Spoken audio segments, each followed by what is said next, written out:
Ooh, fire. Hey tubers, welcome back for another adventure. Last time you saw this thing, we figured out it had compression, it would turn over, and the transmission seemed to be capable of moving it forward and reverse. We have a key for it, and the key fits in the ignition and even turns. It's a little stiff, but it does it.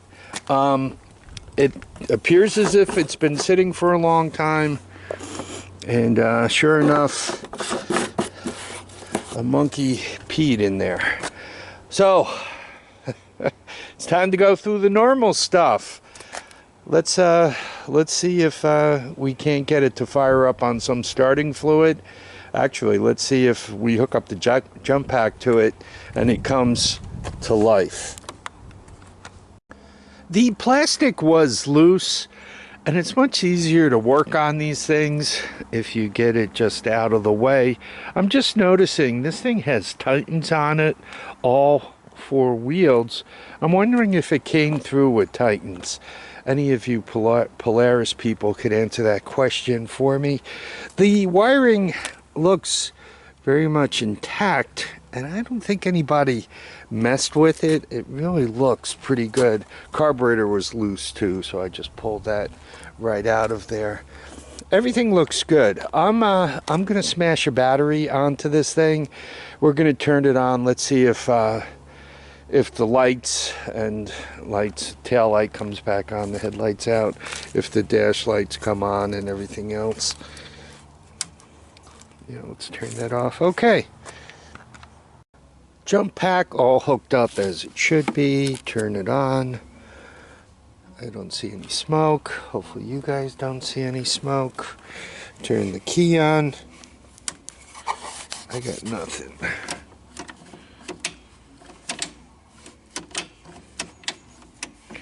Yeah, I got nothing.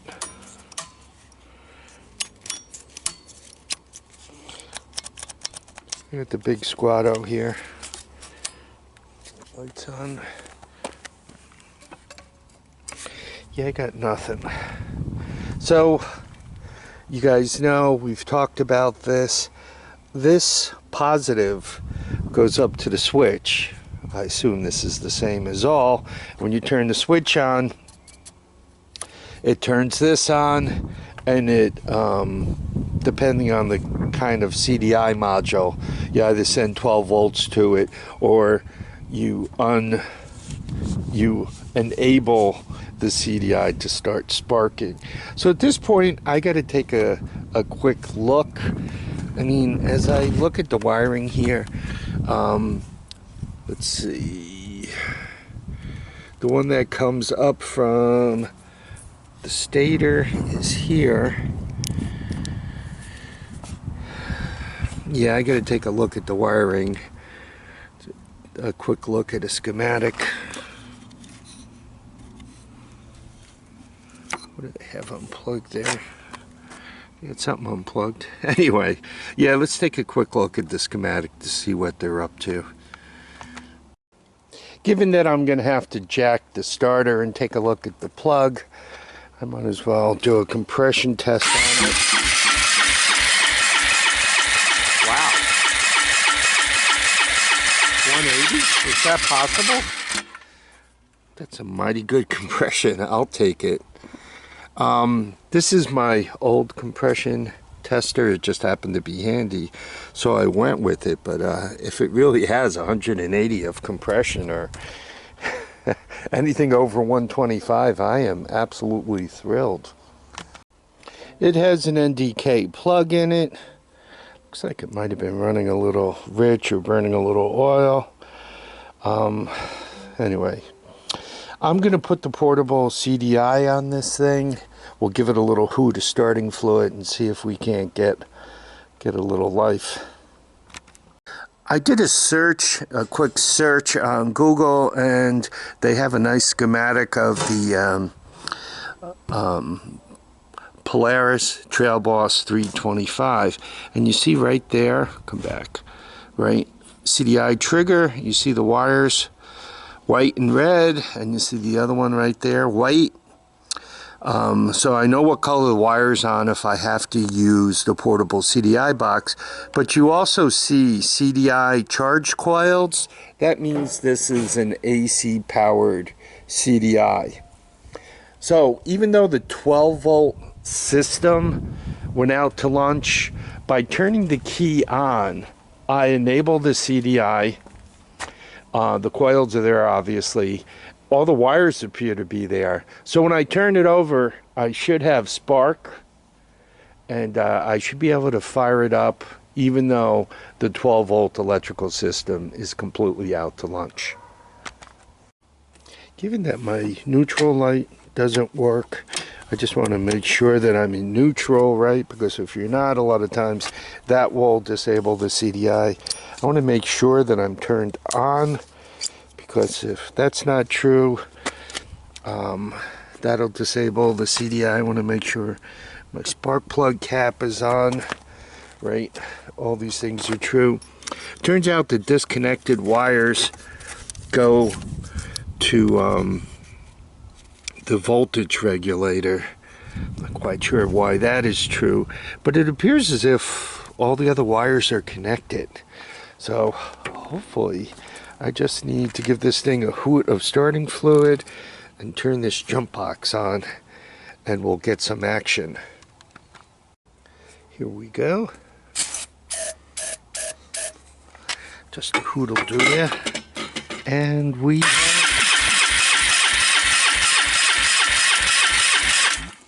have nothing.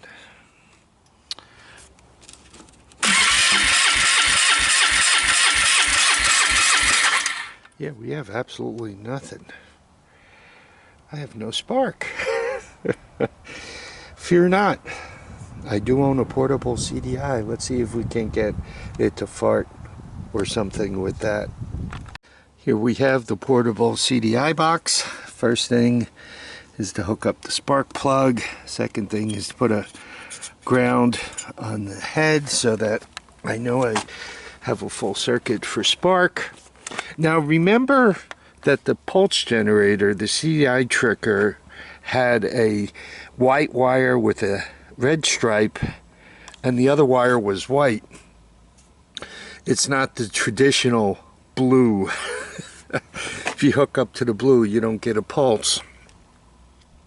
Anyway, I followed them to the back of the plug and got them all plugged in nice, right?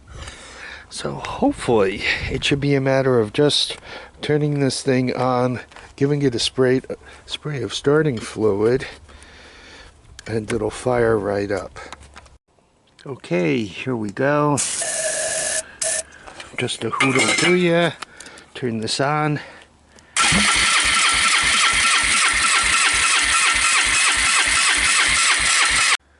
Let's try that again.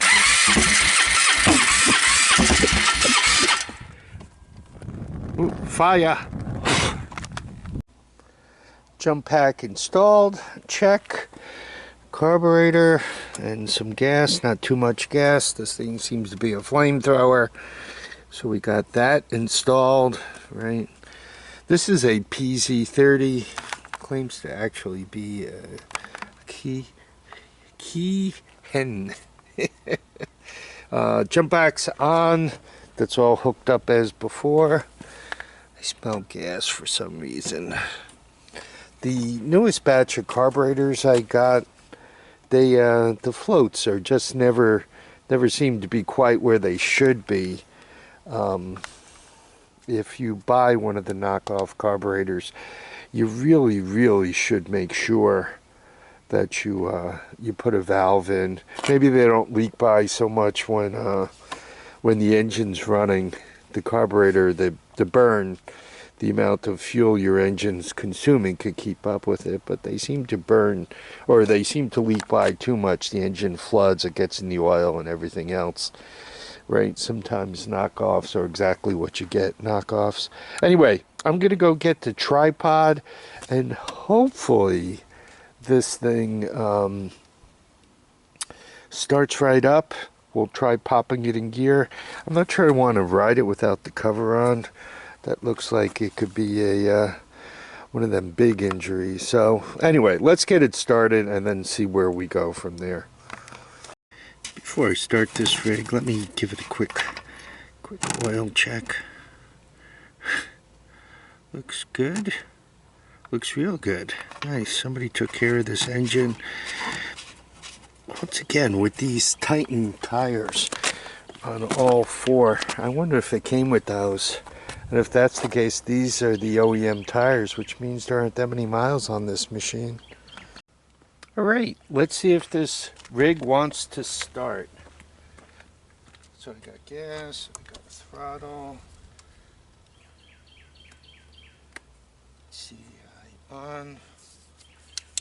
Choke on. Let's see what she does. It spits the carburetor off. Let's try that again. Okay, I don't know if you guys were able to see that.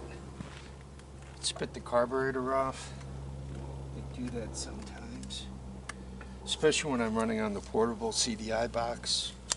The curve for the spark might not be exactly what they expect, but let's give it another shot.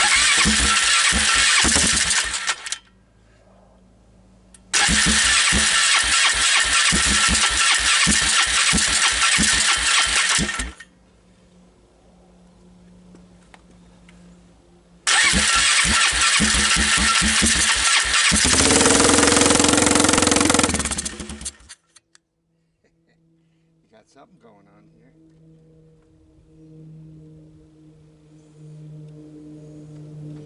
I don't know if it wants more choke or less choke. Try choke again.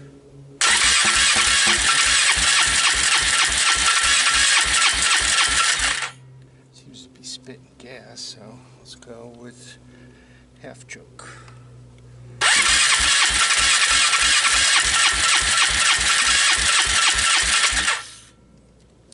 Try no choke.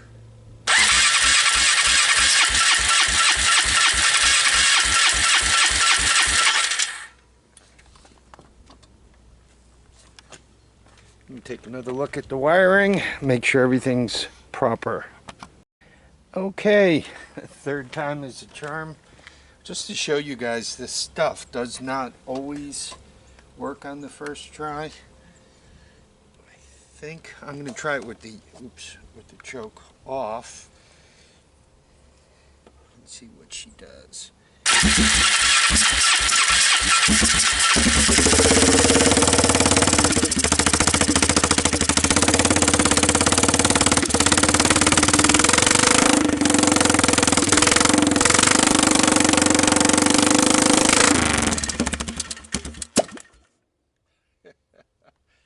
It'll spit the carburetor off again. Well, you win some, you lose some. Anyway, at this point, you guys could see it starts, and from here, there's got to be no make-believe. I actually have some work to do to get it to the point where it's rideable. Particularly, I don't want to shave my leg on that torque converter over there. It looks like it could bite the heck out of me. It runs, seems to run pretty good. It doesn't smoke. This might actually be a fairly low mileage machine. Maybe it just didn't get out much. It spent most of its time sitting out there in the rain. Anyway, let me end this video here. You'll see this again, obviously. I want to thank you all for dropping by to watch and comment and subscribe. Remember to keep your feet down, your heads up, and get out and enjoy each and every day. Don't let any time get by you. Get out and have some fun. Bye now.